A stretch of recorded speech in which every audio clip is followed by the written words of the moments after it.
இன்னைக்கு நிறைய பேர் ப்ரோக்ராமிங் படிக்க ஸ்டார்ட் பண்ணுறாங்க. ஆனால் ஒன்லி 60% ஆஃப் பீப்புள் தான் கம்ப்ளீட் பண்ணுறாங்க. ஏன்னு தெரியுமா? ஒரு பிகினராக இருக்கும்போது காம்ப்ளெக்ஸான ப்ரோக்ராமிங் லாங்குவேஜ் சூஸ் பண்ணுறதுனால கஷ்டமாக இருக்குன்னு ஃபீல் பண்ணி குவைட் பண்ணிடுறாங்க. இதுக்காக தான் இந்த பாட்காஸ்ட்டில் ப்ரோக்ராமிங்னா என்ன, எந்த ப்ரோக்ராமிங் லாங்குவேஜ் சூஸ் பண்ணுறது, ஒரு பைத்தான் எந்த அளவுக்கு ஒரு பிகினருக்கு யூஸ்ஃபுல்லாக இருக்குன்னு சொல்லி எண்ட் டு எண்டாக இந்த பாட்காஸ்ட்டை டிஸ்கஸ் பண்ணுறதுக்காக நம்ம கூட அஜய் இருக்காரு. ரீசெண்டாக அவரோட பைத்தான் டெவலப்பர் ஜர்னியை ஸ்டார்ட் பண்ணியிருக்காரு. இவரோட நாலேஜ் உங்கள் கரியருக்கு யூஸ்ஃபுல்லாக இருக்குன்னு நம்புறேன். Let's get started. Hi hall, இன்னைக்கு நம்ம கூட அஜய் இருக்காரு. ஸோ பைத்தானோட நிறைய பேர் கன்ஃபியூஷன்ஸ் இருக்கு. ப்ரோக்ராமிங் என்ன ப்ரோக்ராமிங் சூஸ் பண்ணுறது, ஏன் பைத்தான் சூஸ் பண்ணணும், இந்த மாதிரி எண்ட் டு எண்டாக அதில் எப்படி கரியரை சூஸ் பண்ணுறதுன்னு எண்ட் டு எண்டாக இந்த பாட்காஸ்ட்டில் நம்ம பார்க்க போகிறோம். இன்னைக்கு நம்ம கூட வந்து அஜய் இருக்காரு. ரீசெண்டா என்னோட ஃப்ரெண்ட், சோ ரீசெண்டா வந்து ஒரு பைத்தான் டெவலப்பரா ஒரு ஜாப் வாங்கியிருக்காரு. சோ உங்களுக்கு ஹெல்ப்பா இருக்குன்னு சொல்லி இந்த பாட்காஸ்ட் நம்ம அரேஞ்ச் பண்ணிருக்கோம். சோ ஹெண்ட் டு ஹெண்டா பாருங்க, உங்களுக்கு கண்டிப்பா யூஸ்ஃபுல்லா இருக்கும். அஜய், உங்களை பத்தி சொல்லுங்க. ஹாய், நான் அஜய். நான் ஒரு பைத்தான் டெவலப்பர். இப்போ இனிஷியலா ஒரு கம்பெனில ஜாயின் பண்ணி என்னோட கெரியரை ஸ்டார்ட் பண்ணியிருக்கேன். ஸோ இன்னைக்கு நம்ம பைத்தான் அப்படின்ற ஒரு லாங்குவேஜ், ஜென்ரலா ஒரு கம்ப்யூட்டர் சயின்ஸ் ஃபீல்டுக்குள்ள எந்த ப்ரோக்ராமிங் லாங்குவேஜ் எப்படி நம்ம கெரியரை ஸ்டார்ட் பண்ணலாம்னு சொல்லி பார்க்க போறோம். So let's start. Okay, so நம்ம எடுத்த உடனே நம்ம ரொம்ப ப்ரோக்ராமிங் சைடு போகாம ஸ்டார்டிங் எடுத்த உடனே ப்ரோக்ராமிங்னா என்ன, ப்ரோக்ராமிங்னா என்ன, ஸோ ப்ரோக்ராமிங்க்கும் ஒரு இது இருக்கு, ப்ரோக்ராமிங் லாங்குவேஜஸ்னா என்ன, ஸோ இது ரெண்டுத்துக்கான ஒரு எக்ஸ்பிளனேஷனா கொடுங்க. ப்ரோக்ராமிங்னா என்ன, ஒரு ப்ரோக்ராமிங் லாங்குவேஜஸ்னா என்ன அப்படின்னு. ப்ரோக்ராமிங் இப்போ நான் ஜென்ரலாகவே சொல்கிறேன். இப்போ நம்ம நார்மலாக ஒரு லாங்குவேஜ் எடுத்துக்கிறோம், தமிழ், இங்கிலீஷ், அந்த மாதிரி ஒரு காமனான லாங்குவேஜஸ் இருக்கு. ஸோ நம்ம லாங்குவேஜஸ் எதுக்கு யூஸ் பண்ணுறோம்? To communicate with each other. So நம்ம நினைக்கிறத வந்து இன்னொரு பர்சனுக்கு கன்வே பண்ணுறதுக்கு தான் நம்ம லாங்குவேஜஸ் ஜென்ரலாக யூஸ் பண்ணுறோம். So same with computers. கம்ப்யூட்டர்ஸ்க்கு நம்ம பேசுகிற நேச்சுரல் லாங்குவேஜ் வந்து அண்டர்ஸ்டாண்ட் பண்ண முடியாது. ஸோ அதுக்கிட்ட பேசுறதுக்காக நம்ம ஸ்பெசிஃபிக்காக கிரியேட் பண்ண லாங்குவேஜஸ் தான் ப்ரோக்ராமிங் லாங்குவேஜஸ். இப்போ நம்ம ஒரு ஜென்ரலாக ஒரு பர்சன் கிட்ட இந்த டாஸ்க் முடிக்கணும்னா அந்த டாஸ்க்கை பற்றி அவர்கிட்ட எக்ஸ்பிளைன் பண்ணிட்டு அவரை அந்த டாஸ்க்கை கம்ப்ளீட் பண்ண வைப்போம். ஸோ ஒரு சிஸ்டம் கிட்ட நம்மளால அந்த டாஸ்க்கை வந்து டைரக்டா நேச்சுரல் லாங்குவேஜ்ல எக்ஸ்பிளைன் பண்ண முடியாது. So it's all binary codes. So அந்த சிஸ்டம்க்கு நம்ம ஒரு டாஸ்க்கை வந்து புரிய வைக்கணுன்றதுக்காக நம்ம கிரியேட் பண்ண லாங்குவேஜஸ் தான் ப்ரோக்ராமிங் லாங்குவேஜ். அதுல நம்ம கிரியேட் பண்ணது வெரைட்டி ஆஃப் லாங்குவேஜஸ். அதுல ஒன் ஆஃப் த லாங்குவேஜஸ் தான் பைத்தான். ஸோ ப்ரோக்ராமிங் லாங்குவேஜஸ் எப்படி வேலை செய்யணும், நம்ம கொடுக்க போற ஒரு டாஸ்க்கை ஒரு சிஸ்டம்க்கு புரியுற மாதிரி அதை வந்து கிளீன் அண்ட் நீட்டா அதுகிட்ட நம்ம எக்ஸ்பிளைன் பண்ணி அதை அந்த டாஸ்க்கை வந்து எக்ஸிக்யூட் பண்ண வைப்போம். ஸோ இதுதான் பேசிக்கா ஒரு ப்ரோக்ராமிங் லாங்குவேஜஸ் இருக்க கான்செப்ட்.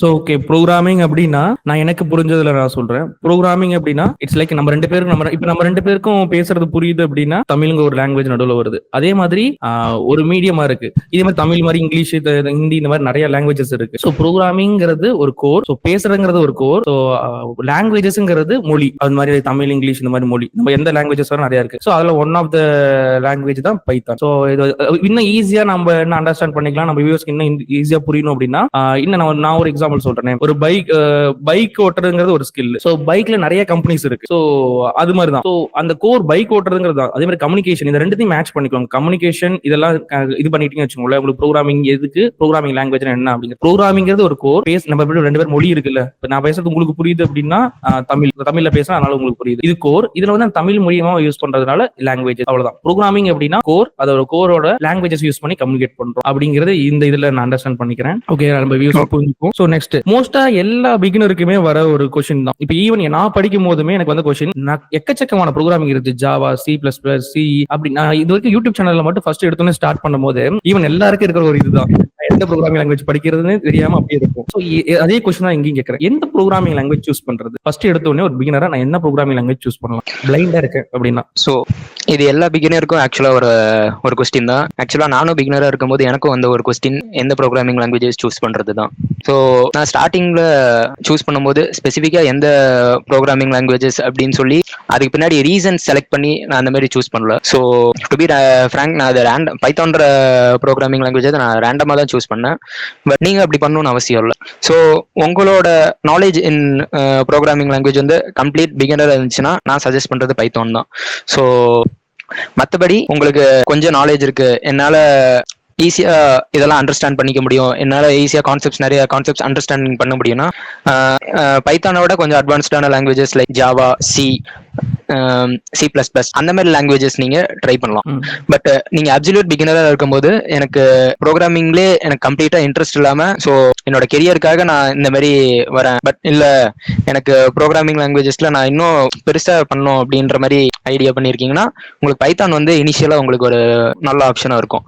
ஸோ பைத்தான் வந்து எப்படின்னா பேசிக்கா சின்டாக்ஸ் எல்லாமே உங்களுக்கு ரொம்ப சிம்பிளா ஈஸியா புரிஞ்சிடும். ஒரு ப்ரோக்ராமிங் லாங்குவேஜ்னா எப்படி வேலை செய்யும், அது எப்படி உங்களுக்கு ஒரு பேக் எண்ட்ல எப்படி ஒர்க் பண்ணணும், அது ஒரு டாஸ்க் எப்படி கம்ப்ளீட் பண்ண வைக்கணும் அப்படின்ற ஒரு கான்செப்ட் வந்து உங்களுக்கு வந்து ஐடியலா செட் ஆயிடும். ஸோ அந்த ஒரு கான்செப்ட் நீங்க பிடிச்சிக்கிட்டாலே நீங்க மீதி இருக்க எல்லா ப்ரோக்ராமிங் லாங்குவேஜஸையும் ஜஸ்ட் சின்டாக்ஸ் மட்டும் லேர்ன் பண்ணிக்கிட்டு ஈஸியா எல்லாத்தையும் நீங்க கத்துக்கலாம். மேபி இது ஒரு நல்ல பாயிண்ட். ஏன்னா எனக்கும் நான் ஸ்டார்ட் பண்ணும்போது எனக்கு நானும் ஃப்ராங்கா சொல்லணும் அப்படின்னா பிளைண்டா நானும் வந்து பைத்தன் தான் ஸ்டார்ட் பண்ணேன். எல்லாரும் சொல்றாங்க அப்படின்னு சொல்லி நானும் ஸ்டார்ட் பண்ணேன். எனக்கு அப்பதான் புரிஞ்சிச்சு நான் சூஸ் பண்ணது ரொம்ப நல்ல லாங்குவேஜ் அப்படின்னு. ஏன்னா ஒரு எடுத்தோடனே நான் ஜாவா சூஸ் பண்ணி வச்சுக்கோங்களேன், எனக்கு தெரிஞ்சு இந்த ஐடி ஃபீல்டு கூட நான் இன்னும் நிறைய லேர்ன் பண்ண ஆரம்பிச்சிருப்பேன் டவுட் தான். ஏன்னா அதோட சின்டெக்ஸ் ரொம்ப காம்ப்ளெக்ஸா இருந்துச்சு, ரொம்ப ரொம்ப பெரிய பெரிய கோடா இருக்கும். ஏன்னா இப்போ நீங்க சொன்ன மாதிரி கோர் தான் மேட்டர். இப்போ core of int where functions இந்த மாதிரி பேசிக் விஷயம் நம்ம படிச்சிட்டோம்னு வச்சுக்கோங்களேன், அடுத்தது வேற எந்த லாங்குவேஜஸ் வந்தாலும் ஈஸியா நம்ம கிராப் பண்ணிக்கலாம். இது ஒரு நல்ல விஷயம். நீங்க பாக்குறீங்க அப்படின்னா ப்ரோக்ராமிங் சூஸ் பண்றது, நான் இன்னொரு என்ன சொல்லுவேன் அப்படின்னா யூடியூப் டியூட்டோரியல்ஸ் வந்து நமக்கு எந்த ப்ரோக்ராமிங் லாங்குவேஜ் படிக்கலாம் செக் பண்ணிட்டு இருக்கிறதோட நம்ம என்ன பண்ணலாம்னா பெட்டர் ஒரு ப்ரோக்ராமிங் லாங்குவேஜ் சூஸ் பண்ணி டக்குனு படிக்க ஆரம்பிச்சிடலாம். இது ஒரு நான் ஆட் ஆன் பண்ணிக்கிறேன். ஸோ அதுதான் நீங்க சொன்ன மாதிரி தான், ஒரு எந்த ப்ரோக்ராமிங் லாங்குவேஜ் சொல்லி சர்ச் பண்ணிட்டே இருக்கிறதோட நம்ம ஒரு ப்ரோக்ராமிங் லாங்குவேஜ் ஸ்டார்ட் பண்றது ரொம்ப ரொம்ப ஒரு நல்ல விஷயம். அது நீங்க பைத்தான் ஸ்டார்ட் பண்ணலாம். ஸோ அதுதான் நானும் சொல்லுவேன். ஏன்னா நான் ஸ்டார்ட் பண்ணும்போது பைத்தான் தான் ஸ்டார்ட் பண்ணேன். So it's very helpful. யாராவது ஒரு பிகினரா இருக்கீங்கன்னா ப்ரோக்ராமிங்கோட அண்டர்ஸ்டாண்டிங் ரொம்ப ஈஸியா உங்களுக்காக ரேப் ஆகும். ஸோ இது ஒரு நல்ல விஷயம். இப்போ நான் வந்து இன்னும் அடுத்த கொஸ்டின் என்னன்னா அப்படின்னா, இப்போ நான் ப்ரோக்ராமிங் படிச்சிட்டேன். நீங்க வந்து ப்ரோக்ராமிங் என்ன சொன்னீங்க, ப்ரோக்ராமிங் லாங்குவேஜஸ் இதுங்கிறது இதை பத்தி பேசிட்டோம். அடுத்தது எந்த ப்ரோக்ராமிங் லாங்குவேஜ் சூஸ் பண்றது அப்படிங்கிற கன்ஃபியூஷன்ஸ் நான் கிளியர் பண்ணேன். சரி, நான் ப்ரோக்ராமிங் அண்டர்ஸ்டாண்ட் ஆயிடுச்சு, ப்ரோக்ராமிங் லாங்குவேஜ் சூஸ் பண்ணிட்டேன், நான் அதையும் லேர்ன் பண்ணிட்டேன். நெக்ஸ்ட் நான் அடுத்து என்ன ஸ்டெப் பண்றது? ப்ரோக்ராமிங் என் கையில இருக்கு. அடுத்து நான் ஐடிக்குள்ள அட்லீஸ்ட் நான் ஐடிக்குள்ள டெக்னிக்கல் ரோல் போறதுக்காக தான் நான் வந்து ப்ரோக்ராமிங் படிச்சேன். இப்போ அடுத்தது நான் என்ன பண்றது? வேற ஏதாவது டொமைன் படிக்கணுமா, இல்லை என்ன மாதிரி நான் பண்றது? ப்ரோக்ராமிங் படிச்சுட்டேன், அடுத்து நம்ம என்ன பண்றது, என்ன ஸ்டெப்ஸ் எடுக்கணும்? ஸோ இதுவும் பிகினர்ஸ்க்கு வர one of the biggest question தான். இப்போ ஒரு ப்ரோக்ராமிங் லாங்குவேஜ் கத்துக்கிட்டு இண்டஸ்ட்ரிக்குள்ள போகணும் அப்படின்ற போது அவங்க எடுத்தோடனே பண்ற ஒரு மிஸ்டேக் என்னன்னா, பைத்தான் படிச்சுட்டு ஹை பேயிங் டெக் ஸ்டாக் வந்து எது படிச்சா நம்மளுக்கு ஹை பேயிங் இது ஜாப்ஸ் கிடைக்கும் அப்படின்னு சொல்லி அதை சர்ச் பண்ணி அந்த டெக் ஸ்டாக்கை உட்காந்து மாங்கன்னு படிக்கிறது. படிச்சுட்டு என்ன பண்ணிடுவாங்கன்னா, பைத்தான் வந்து ஒரு பேசிக்ஸ் வந்து சும்மா இன்ட் வேரியபிள்ஸ் ஃபார் லூப்ஸ் சும்மா அந்த சின்டாக்ஸ் மட்டும் அப்படியே படிச்சுட்டு எடுத்தோடனே அந்த மாதிரி ஒரு டெக்ஸ்டாக்ஸ்குள்ள வந்து அப்படியே ஜம்ப் பண்ணுவாங்க. இது வந்து ஒரு பேசிக்கா ஒரு நல்ல அப்ரோச் கிடையாது. ஏன்னா நீங்க ஒரு பிகினரா இருக்கும் போது டிஎஸ்ஏ ஸ்கில்ஸ் வந்து ரொம்ப ரொம்ப முக்கியம். ஸோ உங்களால ஒரு சின்டாக்ஸ் ஒரு கான்செப்ட்ஸ் வந்து ஜஸ்ட் புரிஞ்சுக்கிட்டு ஒரு பேக் அண்ட் லாஜிக் வந்து எழுத முடியாது. You have to have critical thinking, problem solving mind set வந்து உங்களுக்கு ஒரு பிகினருக்கு வந்து இனிஷியலா ரொம்ப ஒரு முக்கியமான ஸ்டேஜ். ஸோ அப்படி ஒரு கான்செப்ட் வந்து நீங்க ஃபுல்லா அண்டர்ஸ்டாண்ட் பண்ணிட்டு அப்புறம் தான் நீங்க டெக்ஸ்டாக் ஸ்கில்ஸ்க்கே மூவ் ஆகணும். ஆக்சுவலா இப்ப பிகினர்ஸ்னா மோஸ்ட்லி காலேஜ் ஸ்டூடெண்ட்ஸ் அப்படின்னு சொல்லி வச்சுக்கலாம். ஸோ அந்த மாதிரி ஸ்டூடெண்ட்ஸ் வந்து ஒரு ஃபர்ஸ்ட் இயர்ல வந்து பைத்தான் ப்ரோக்ராமிங் லாங்குவேஜ் வந்து சும்மா ஸ்டார்ட் பண்றோம். ஒரு அந்த பேசிக் அந்த variable concept, loop concepts, functions, synchronous இந்த மாதிரி கான்செப்ட்ஸ்லாம் படிக்கிறதுக்கு ஒரு 3 to 6 months அப்படின்ற மாதிரி செட் பண்ணிக்கலாம். செட் பண்ணிட்டு இது முடிச்சோடனே அவங்க டெக்ஸ்டாக் ஸ்கில்ஸ்க்கு மூவ் ஆனாங்கன்னா அவங்களால அந்த டெக்ஸ்டாக் ஸ்கில்ஸையும் கத்துக்க முடியும். ஸோ அதுல இருக்க சின்டாக்ஸ், பேசிக் கான்செப்ட்ஸ் அந்த மாதிரி இதை கத்துக்கிட்டு அதுல அட்வான்ஸ்டா மூவ் பண்ணும்போது அந்த பேக் அண்ட் லாஜிக்ஸ், அந்த problem solving, real time solutions கொடுக்கறதுக்கு அவங்களால ஸ்ட்ரகிள் பண்ணுவாங்க. ஸோ ஏன்னா அவங்க எடுத்தோடனே அவங்க ஸ்டார்ட் பண்ணது சும்மா சிம்பிள் கான்செப்ட்ஸ் மட்டும் பண்ணிட்டு அந்த ப்ராப்ளம் சால்விங் மைண்ட் செட்டை அவங்க வந்து டெவலப் பண்ணாம எடுத்தோடனே அந்த ஒரு டெக்ஸ்டாக் ஸ்கில்ஸ்குள்ள வந்து மூவ் பண்ணும் அப்படின்னு சொல்லி மூவ் பண்றது தான். நான் என்ன சஜஸ்ட் பண்ணுவேன்னா, நீங்க பேசிக்கா கத்துக்கிட்டீங்கன்னா ஒரு கான்செப்ட்ஸ் ஒரு பைத்தான் லாங்குவேஜ் ஆகட்டும், எந்த ஒரு லாங்குவேஜ் ஆகட்டும், அதோட பேசிக் கான்செப்ட்ஸ் கத்துக்கிட்டீங்கன்னா அதுல வந்து ப்ராப்ளம் சால்விங் மைண்ட் செட்டை வந்து ஃபர்ஸ்ட் நீங்க டெவலப் பண்ணிக்கோங்க. ஸோ அதுதான் ஒரு முக்கியமான பாயிண்டா இருக்கும்னு நான் நினைக்கிறேன். ஓகே, நல்லா சொன்னீங்க. ஏன்னா இப்போ நான் பார்த்ததுலயே என்ன பண்ணுவேன்னா, பைத்தான் படிச்சேன். ஈவன் நானே வந்து பைத்தான் படிச்சோன்னே எடுத்தனே டிஎஸ்ஐ படிக்காம டேரக்டா ஜம்ப் பண்ணேன். ஆனா நான் வெறும் ப்ரோக்ராமிங் படிச்சுட்டு வெறும் ப்ரோக்ராமிங்கும் வெறும் டிஎஸ்ஐ வச்சுட்டு 10 LPA கிராக் பண்ணிட்டேன், 20 LPA கிராக் பண்ணிட்டேன்னு சொல்றாங்க. ஆனா ரொம்ப எஃபர்ட் போட்டு டெக்னாலஜி படிப்பாங்க. பட் ஆனா அந்த எஃபர்ட்ஸை வந்து வெறும் டிஎஸ்ஐல அவங்க எஃபர்ட் போட்டாவே போதும். ஒரு ப்ரோக்ராமிங் ஃபர்ஸ்ட் ரவுண்ட் கிளியர் பண்ணிடலாம். அடுத்து ப்ரோக்ராமிங் ரவுண்ட் கிளியர் பண்ணதுக்கு அப்புறம் டிஎஸ்ஐ வச்சு நெக்ஸ்ட் வர டெக்னிக்கலையும் கிளியர் பண்ணலாம். இந்த இன்டர்வியூ போகும்போது மட்டும்தான் இது நம்ம என்ன கோர் படிச்சிருக்கோம் அப்படின்னு கேட்பாங்க, ஏதாவது டெக்ஸ்டாக் கேட்பாங்க. ஸோ அதனால என்ன பொறுத்த வரைக்கும் டிஎஸ்ஐ நீங்க ஸ்டார்ட் பண்ணீங்க அப்படின்னாவே நல்ல ஒரு ஐடி நல்ல பேர்லயே ஒரு ஜாப் வாங்க முடியும். மோஸ்ட் ஆஃப் த கம்பெனிஸ்ல இன்னைக்கு வெறும் டிஎஸ்ஐ மட்டுமே வச்சு ஜாப் வாங்குறாங்க. ஸோ அதனால டெக்ஸ்டாக் கத்துக்கிறதுக்கு முன்னாடி டிஎஸ்ஐ கத்துக்கிட்டு நீங்க ஸ்டார்ட் பண்ணீங்க. ப்ரோக்ராமிங் முடிச்சுட்டு டிஎஸ்ஐ கத்துக்கோங்க. டிஎஸ்ஐ முடிச்சதுக்கு அப்புறம் டெக்ஸ்டாக் கத்துக்கிறது ரொம்ப நல்ல அப்ரோச்சா இருக்கும். இது நல்லா சொல்லியிருந்தீங்க. ஸோ இப்போ ஓகே, நம்ம எல்லாருமே வந்து இப்போ வந்து நான் ப்ரோக்ராமிங் என்ன கத்துக்கிட்டேன், ப்ரோக்ராமிங் லாங்குவேஜ் சூஸ் பண்ணிட்டேன், நீங்க சொன்ன மாதிரி எல்லாத்தையும் படிச்சிட்டேன். அடுத்து எல்லாருக்குமே அட்லாஸ்ட் வரது இதுக்கான ஆப்பர்ச்சுனிட்டிஸ் இருக்கா, பைத்தான் ஆப்பர்ச்சுனிட்டி இருக்கா, என்ன மாதிரி ஒரு சேலரி, ஒரு ஆவரேஜா ஒரு சேலரி, நான் இப்போ என்ட்ரி ஆகிறேன் அப்படின்னா என்ன ஒரு ஆவரேஜா ஒரு சேலரி எதிர்பார்க்கலாம்? ஸோ பைத்தான் வந்து உங்களால டீசெண்டா ஒரு டிஎஸ்ஏ ஸ்கில்ஸ் உங்கள்கிட்ட இருக்கு, என்னால ஒரு மீடியம் ஒரு ஈஸி மீடியம் அந்த மாதிரி ப்ராப்ளம்ஸ் வந்து என்னால சால்வ் பண்ண முடியும்னா உங்களால ஈஸியா ஒரு 5 to 7 lakhs வரைக்கும் ஒரு ஜாப் வந்து கிராக் பண்ண முடியும். So it depends. உங்களுக்கு ஒரு ஆப்பர்ச்சுனிட்டி வந்து கிடைக்குது, அந்த ஆப்பர்ச்சுனிட்டி உங்களுக்கு இந்த மாதிரி ஒரு ப்ராப்ளம் சால்விங் கெப்பாசிட்டி வந்து இருக்குதுன்னா நீங்க அந்த ஆப்பர்ச்சுனிட்டி ஈஸியா கிராக் பண்ணுவீங்க. ஸோ அந்த ஆப்பர்ச்சுனிட்டி கிடைக்கிறது தான் இங்க வந்து ஃபர்ஸ்ட் டாஸ்கா இருக்கும். அந்த ஆப்பர்ச்சுனிட்டி கிடைச்சிட்டு அதை நீங்க கிராக் பண்றதுன்றது நீங்க எந்த அளவுக்கு உங்களோட ஸ்கில்ஸ் வந்து டெவலப் பண்ணி வச்சிருக்கீங்க அப்படின்றது. ஸோ ஃபர்ஸ்ட் வந்து அந்த ஆப்பர்ச்சுனிட்டி கிடைக்கும், அது கிடைச்சிட்டு உங்களுக்கு நீங்க அதை கிராக் பண்ண முடியிற கெப்பாசிட்டி வந்து உங்ககிட்ட இல்லாம போயிடுச்சுன்னா அந்த ஆப்பர்ச்சுனிட்டி கிடைச்சும் உங்களுக்கு வந்து வேஸ்ட் ஆயிடும். ஸோ இந்த மாதிரி இது வந்து நீங்க தவிர்க்கணும்னா ஃபர்ஸ்ட் நல்ல ஒரு பேசிக் நாலேஜ் வந்து பைத்தான் இது எந்த ப்ரோக்ராமிங் லாங்குவேஜ் இருந்தாலும் நல்ல ஒரு பேசிக் நாலேஜ் வந்து அதில் டெவலப் பண்ணிட்டு ஆப்பர்ச்சுனிட்டிஸ்க்காக தேடுங்க. ஆப்பர்ச்சுனிட்டிஸ் பைத்தான் பொறுத்த வரைக்கும் நிறைய ஆப்பர்ச்சுனிட்டிஸ் இருக்கு. ஸோ பைத்தான் வந்து நிறைய இடத்துல யூஸ் பண்றாங்க. இப்போ மேஜரா யூஸ் பண்ற இடம்னா ஏஎம்எல் மெஷின் லேர்னிங். ஸோ உங்களுக்கே தெரியும் அது எவ்வளவு பெரிய பூமிங் ஃபீல்டு இப்போ கரண்டா 2025ல. ஸோ மெஷின் லேர்னிங்ன்றத பொறுத்து பைத்தான் வந்து எப்படி யூஸ் பண்றாங்கன்னா, பைத்தான் தான் மெஷின் லேர்னிங்ல வந்து ஒரு கீ பார்ட்டா இருக்குது. ஸோ அந்த மாதிரி சினேரியஸ்ல நீங்க ஒரு பேசிக் நாலேஜ் உங்களுக்கு பைத்தான்ல இருந்துச்சுன்னா அந்த மாதிரி செக்டர்ஸ்க்கு நீங்க ஈஸியா மூவ் ஆன் பண்ணலாம். ஸோ இந்த மாதிரி ஏஎம்எல் மட்டும் இல்ல, பைத்தான்ல ரிகார்டிங்கா நிறைய செக்டர்ஸ் இருக்கு. டேட்டா ஸ்கிரேப்பிங் இருக்கு, டேட்டா இன்ஜினியரிங் இருக்கு, டேட்டா சயின்ஸ் இருக்கு. ஸோ இந்த மாதிரி ரொம்ப ரொம்ப பெரிய ஃபீல்ட்ஸ்ல வந்து இப்போ முக்கியமா பைத்தான் தான் கீ ரோலா ப்ளே பண்ணிருக்கு.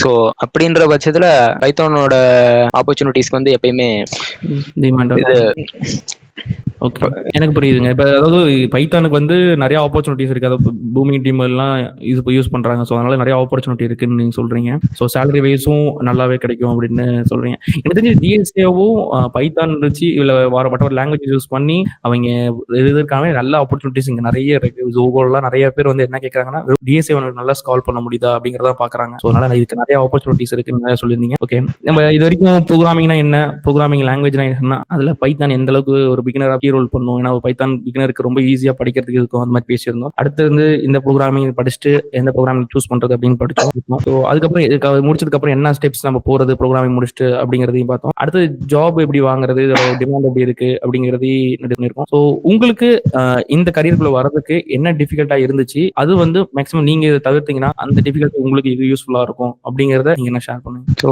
நான் ஃபேஸ் பண்ண டிஃபிகல்ட்டின்றது வந்து ஸ்கூல் 12th படிக்கும் போது நான் வந்து டிசைட் பண்ணிட்டேன் கம்ப்யூட்டர் சயின்ஸ் ஃபீல்டுக்குள்ள மட்டும் போயிடவே கூடாது அப்படின்ட்டு. ஸோ டிசைட் பண்ணிட்டு அப்படி மூவ் ஆன் ஆகிட்டு இருக்கும்போது கரெக்டாக 12th கம்ப்ளீட் பண்ணும்போது 2021 அது வந்து கோவிட். ஸோ கோவிட் டைம்ல உங்களுக்கு தெரியும் ஐடி ஃபீல்டு வந்து எப்படி இருந்துச்சு அப்படின்ட்டு. ஸோ எல்லா ஃபீல்டும் படுத்து தூங்கிட்டு இருக்கும்போது ஐடி ஃபீல்டு மட்டும் ஜெகஜோதியா போயிட்டு இருந்துச்சு. ஸோ அப்படி இருக்கும்போது என்ன பண்ணிட்டேன், நான் எதுக்குள்ள போகக்கூடாது அப்படின்னு நினைச்சிட்டு இருந்தேனோ கரெக்டா அதுக்குள்ளேயே போயிட்டேன். ஸோ அப்படி போகும்போது காலேஜ் ஃபர்ஸ்ட் இயர். ஸோ வந்தாச்சு, இதுக்கு மேலே ப்ரோக்ராமிங் லாங்குவேஜஸ் ஐடி ஸ்டார்ட் பண்ணணும் அப்படின்னு சொல்லி ஸ்டார்ட் பண்ணும்போது நான் சொன்ன ரேண்டமாக சூஸ் பண்ண லாங்குவேஜ் வந்து ப்ரோக்ராமிங் லாங்குவேஜ். நானே என்ன பண்ணிட்டேன், எடுத்தோடனே அந்த டிஎஸ்ஏ ஸ்கில்ஸ் அந்த மாதிரி ஸ்கில்ஸ் டெவலப் பண்ணாமல் ஒரு டெக்ஸ்டாக்ஸ்குள்ளே குதிச்சிட்டேன். நான் ஸ்டார்ட் பண்ண டெக்ஸ்டாக் வந்து ஜாங்கோ. அது வந்து Python based framework for web application development அந்த மாதிரி இதுக்கு. ஸோ அதை ஸ்டார்ட் பண்ணிட்டு அதுலேயும் பேசிக் சின்டாக்ஸ் எல்லாமே கற்றுக்கிட்டு அதை ஒரு வெப் அப்ளிகேஷனில் ரெடி பண்ணிட்டேன், ஒரு ஸ்டாட்டிக் வெப் அப்ளிகேஷன். ஸோ டைனமிக்கா ஒரு வெப் அப்ளிகேஷன் அப்படி கிரியேட் பண்ணும் அப்படின்னு சொல்லி நான் ஸ்டார்ட் பண்ணும்போது என்னால் அந்த காம்ப்ளெக்ஸ் லாஜிக்ஸை வந்து என்னால் ஹேண்டில் பண்ண முடியல.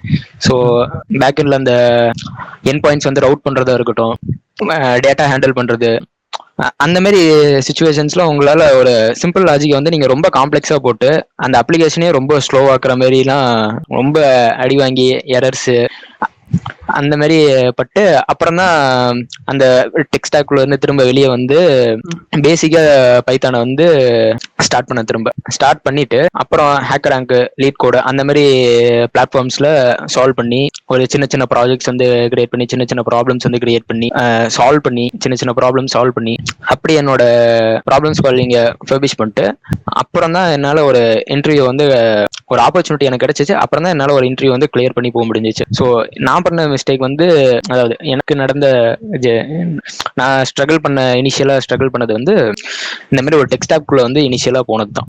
இது என்னோட டைமையும் கன்சியூம் பண்ணுச்சு. இப்போ எனக்கு அந்த டெக்ஸ்டாக்கே சுத்தமா ஞாபகம் இல்லை.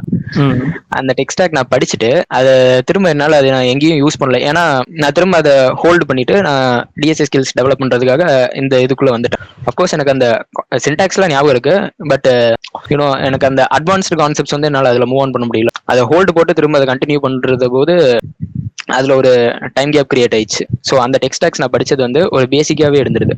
ஸோ இதே நான் ஆரம்பத்திலேயே அந்த டிஎஸ்ஏ ஸ்கில்ஸ் வந்து படிச்சுட்டு அந்த டெக் ஸ்டாக்குள்ள மூவ் ஆயிருந்தேன்னா மேபி என்னால் அதில் அட்வான்ஸ்டாக மூவ் ஆகி அதில் பெரிய பெரிய ப்ராஜெக்ட்ஸ் பண்ணுறதுக்கு எனக்கு யூஸ்ஃபுல்லாக இருந்திருக்கும். ஓகே, ஒரு நல்ல விஷயம். ஏன்னா ஒரு டிஃபிகல்ட்டி வந்து நிறைய பேருக்கு வந்து எப்படி சூஸ் பண்றதுங்க அதுதான் பெனியா இருக்கும். ஸோ நீங்களும் ப்ரோக்ராமிங் சூஸ் பண்றீங்கன்னா start with some language start பண்ணுங்க. என்னோட 2 பேரோட ரெக்கமெண்டேஷனே பைத்தான். ஸோ பிகினரா இருக்கும்போது ரொம்ப யூஸ்ஃபுல்லா இருக்கும். ஸோ அதுக்கப்புறம் அது முடிச்சதுக்கப்புறம் நீங்க ஒரு டெக் ஸ்டாக்ஸ் சூஸ் பண்றதுக்கு முன்னாடி டிஎஸ்ஏ கத்துக்கோங்க. ஏன்னா டிஎஸ்ஏ வந்து ரொம்ப பிளே ரோல் பண்ணும். அதனால டிஎஸ்ஏ கத்துக்கோங்க. ஸோ இந்த விஷயம் நம்ம டிஸ்கஸ் பண்ணோம். ஸோ ப்ரோக்ராமிங் லாங்குவேஜ் சூஸ் பண்றது, லாங்குவேஜஸ், அப்புறம் எப்படி கரியர் சூஸ் பண்றது, ஜாப் ஆப்பர்ச்சுனிட்டிஸ், எண்ட் டு எண்டா நிறைய பத்தி டிஸ்கஸ் பண்ணியிருக்கோம். ஸோ உங்களுக்கு எந்த கொஸ்டின்ஸ் இருந்தாலும் நீங்க கமெண்ட்ல சொல்லுங்க. இவரோட கனெக்ட் பண்ணணும்னு நினைக்கிறீங்க அப்படின்னா லிங்க்டின் எல்லாமே உங்களுக்கு நான் டிஸ்கிரிப்ஷன்ல கொடுக்குறேன். ஸோ தேங்க்யூ ஸோ மச் நீங்க எண்ட் டு எண்டா பைத்தானை பத்தி சொல்லி கொடுத்ததுக்கு. ஸோ நம்ம வேற ஏதாவது உங்களுக்கு வேற ஏதாவது பாட்காஸ்ட் வேணும் அப்படின்னா நீங்க கமெண்ட்ல சொல்லுங்க. நம்ம அது இது பண்ணுவோம். உங்க கொஸ்டின்ஸ்க்கும் நான் வந்து ஆன்சர் பண்றேன். Okay, thank you so much. So எங்க பாட்காஸ்ட் வந்ததுக்கு thank you so much Ajay. Thank you, Sadish. Experience for me. Thank you for giving me this opportunity.